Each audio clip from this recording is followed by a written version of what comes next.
నొప్పి మాయం సర్జరీ దూరం ఆపరేషన్ లేకుండా మోకాళ్ల నొప్పులకు ఆధునిక చికిత్స ప్రాణ పెయిన్ క్లినిక్. లేదండి, ఐటమ్ సాంగ్ జోలికి వెళ్ళే ప్రసక్తే లేదు. ఐటమ్ సాంగ్స్ నేను కూడా పెట్టాను సార్, పెట్టానండమ్మా. నేను కూడా బాబు మోహన్తో పాటు పెట్టాను. అంటే నేను రొటీన్గా ఆలోచించలేను. అంటే ఎవరో ఒక అమ్మాయిని తీసుకొచ్చేసి ఆ అమ్మాయి అందచందాలను చూపెడుతూ ఒక సినిమా మనం సాంగ్ తీసేద్దాము అనేటటువంటి ఆలోచన నేను చేయలేను. అదేనా సార్ మన సౌందర్య గారితో బాబు మోహన్ చినుకు చినుకు అందెలతో చిటపటి చిరు సవ్వడితో అదే కదా. అదే మరి అది అది ఏకంగా మరి అది సెపరేట్ సాంగే కదా. అంతే, అది తెలియదు అలాగా. అంతే కదా సార్. ఆయన బాబుమోహన్ గారు ఎంత పొంగిపోయారు సార్ ఆయన ఇంటర్వ్యూ చేసినప్పుడు. ఈ పాట మీరు పెట్టించారని ఆయనకి, ఆయన మీద ఒక హోల్ సాంగ్ సీక్వెన్స్ పెట్టడం అనేది ఎక్కడికో వెళ్ళిపోయిందండి అది. అవును సార్. మధ్యలో ఈ క్రమంలో మీరు ఇంత ఆల్మోస్ట్ మీకు అజాత శత్రువు అంటారు కదా, మీకు ఎవరు అవి గిట్టని వాళ్ళు ఎవరు ఉండరు. రాజేంద్ర ప్రసాద్ గారికి మీకు గ్యాప్ వచ్చిందా సార్ మధ్యలో? మీరిద్దరే ఉన్న మాట చిన్న మనస్పర్ధలు వచ్చాయా? చిన్న చిన్నవి ఉంటే ఎందుకు వచ్చింది సార్ అసలు? అంటే ఆయన చాలా మంచి, ఆయన మీరు చాలా మంచివారు కదా సార్. మంచితనం అయినప్పటికీ కూడా చిన్న చిన్నవి ఉంటాయండి.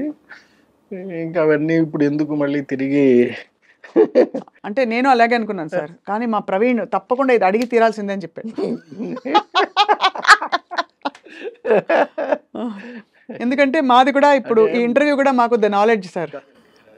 చాలా మంచివాడు అండి, మంచివాడు కాబట్టే నా ఆర్గానిక్ మామకు వచ్చినప్పుడు కూడా చేశాడు. మళ్ళీ ఇది నాకు ఈ సమస్య మాయిలోడప్పుడు వచ్చిందండి. మాయిలోడినప్పుడు వచ్చింది కదా అలాగని చెప్పేసి ఏమీ ఆగలేదు. తర్వాత నేను సినిమాలు చేయలేదండి ఆయనతోటి. తర్వాత ఏదో సరదాగానో ఏదో అలాంటి సినిమా ఒకటి చేశాను. అప్పుడు కూడా ఆయన చేయడానికి సిద్ధపడ్డాడు ఆయన. కానీ మీరు భలే కాంబినేషన్ మీ ఇద్దరిది.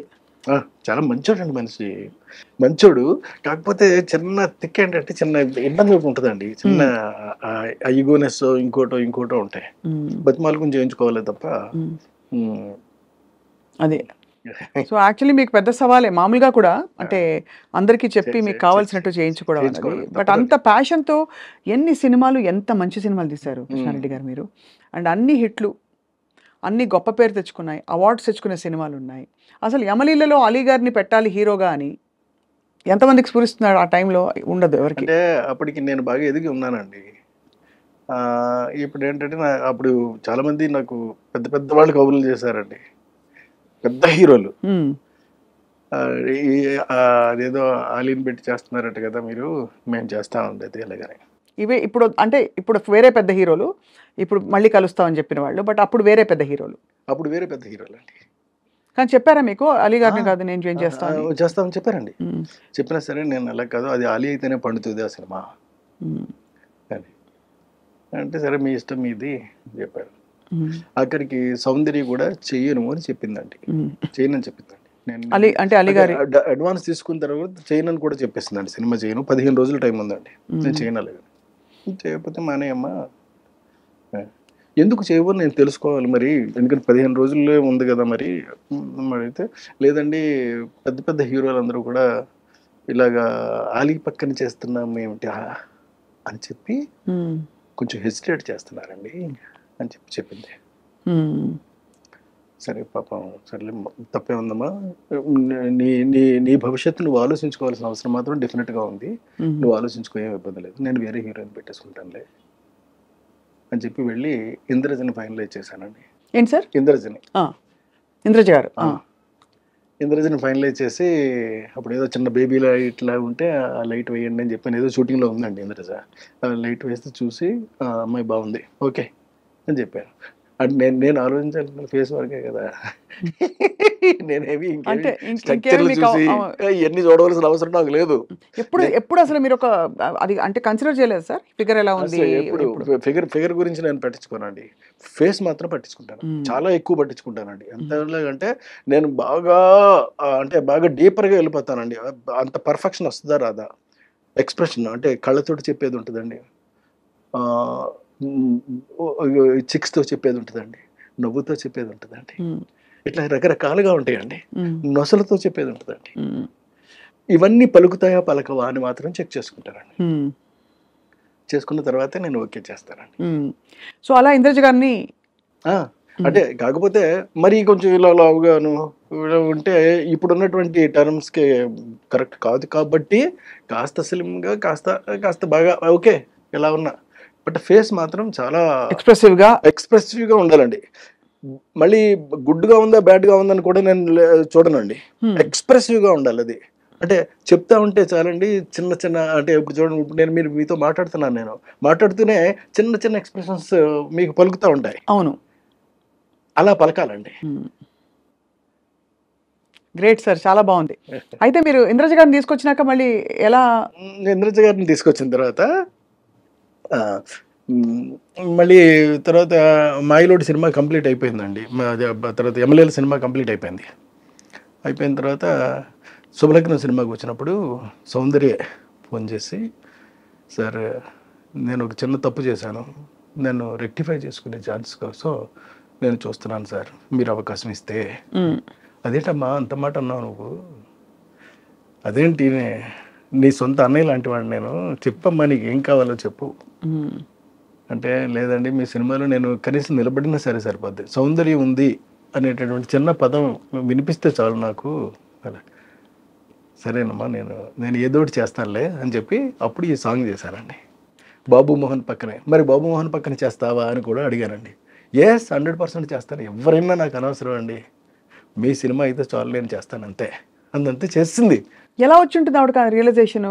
అంటే ముందు వద్దనుకున్నప్పుడు అప్పుడు ఏంటంటే, అప్పుడు తన మెదడులోనో మనసులోనో మొత్తం మీద ఈ బయట నుంచినటువంటి చెప్పిన మాటలన్నీ కూడా బాగా ఎక్కాయి. అంటే పెద్ద హీరోలు ఉంటేనే కానీ చేస్తే చిన్న హీరో మరీ అలీ లాంటి చిన్న హీరో మీద చేయటం ఏంటి అలాగని కోట కూడా మానేశాడండి. అయ్యో, మానేస్తే చేయలేనంటే అప్పుడు కోట బదులు భరణిని పెట్టాను నేను.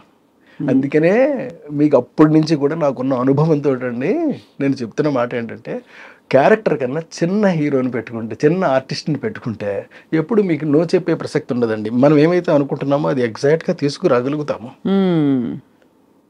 లేకపోతే చెప్పిందల్లా విని వాళ్ళు చెప్పేదంతా విని వాళ్ళ బ్రెయిన్లో ఏవైతే ఉందో దాన్ని మాత్రం మనం ప్రొజెక్ట్ చేయాల్సి వస్తుంది. మీకు పెద్ద సినిమాలన్నీ కూడా ఫ్లాప్ అవడానికి ప్రధానమైన కారణం ఇది మాత్రమే.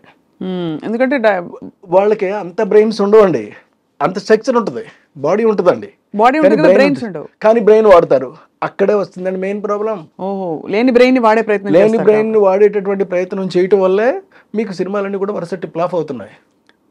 అందరు హీరోలు అంతేనా సార్? మీరు డామ్ అని చెప్పారు, కుండ బద్దలు కొట్టి వాళ్ళ వద్దులండి ఎందుకు సార్? అంటే సీరియస్ గా, బికాస్ నిజంగా హీరో సెంటర్ కి రెమ్యునరేషన్స్ అవి కూడా ఎవరో బయట వాళ్ళు కాదు, మన వాళ్ళే కదా. అవును, అంతే కదా. చించుకుంటే కాళ్ళ మీద పడుతుంది అనేది సామెత ఉంది మనకి. అవును, ఎందుకు మనం చించుకుని మన కాళ్ళ మీద మనమే పడేసుకోవడం? వాళ్ళు మన వాళ్ళే కదా. పోనీ ఒక క్లాత్ వేసి అప్పుడు కడుపు చించుకుందాం సార్, క్లాత్ తీసేయచ్చు. అంటే నేను అడగడం అది కాదు సార్, నిజంగానే హీరో సెంట్రిక్ సినిమా బాగా అది ఇంకో స్కూల్ ఆఫ్ థాట్. అంటే హీరో కోసం డైలాగులు, ప్లానింగ్, స్క్రీన్ ప్లే ప్లాన్ చేయడం, అది ఇది అలా ఆ స్కూల్ ఆఫ్ డైరెక్టర్స్ కూడా చాలా మంది ఉన్నారు.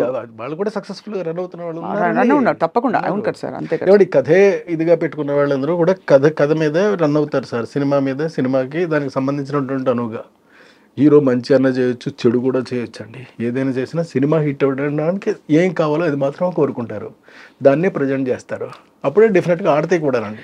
మన సుకుమార్ గారు ఈ రెండింటిని బ్లర్ చేసి కథలో ఉండే ఇంపర్ఫెక్షన్స్ హీరోలో, అంటే కొంచెం ఇలా పెట్టుకోవడం కానీ, పుష్పరాజు లేకపోతే తగ్గేదేలే అంటాం, అదేం తప్పేం లేదండి, అది క్యారెక్టరైజేషన్ అయినప్పుడు.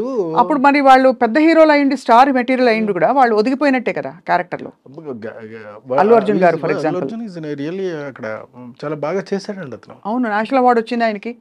సో అలా అంటే ఇప్పుడు కొద్దిగా మేబీ కృష్ణారెడ్డి గారు ఈ నెక్స్ట్ సినిమా కూడా వీఆర్ వెయిటింగ్ సార్. మంచి సోషల్ ఫ్యాంటసీ చూసి ఎన్రోల్ అయింది సార్, మీరు చెప్పిన ద నాలెడ్జ్ టైప్. ఎందుకంటే మనకి ఎంతసేపు ఈ ప్లేన్లోనే లేదు, అలాంటివి కాకుండా లేదండి, కంప్లీట్గా ఒక కొత్త సినిమాని కొత్త జోనర్లో కొత్తదనం క్రియేట్ చేసినట్టే నేను చూపెడతాను సినిమానండి. ఎందుకంటే నాకు గ్యాప్ కూడా వచ్చేస్తుంది. ఈ గ్యాప్లో నేను ఏం చేశానంటే ఖాళీగా అయితే లేనండి, ప్రతి క్షణం పని చేస్తూనే ఉన్నానండి.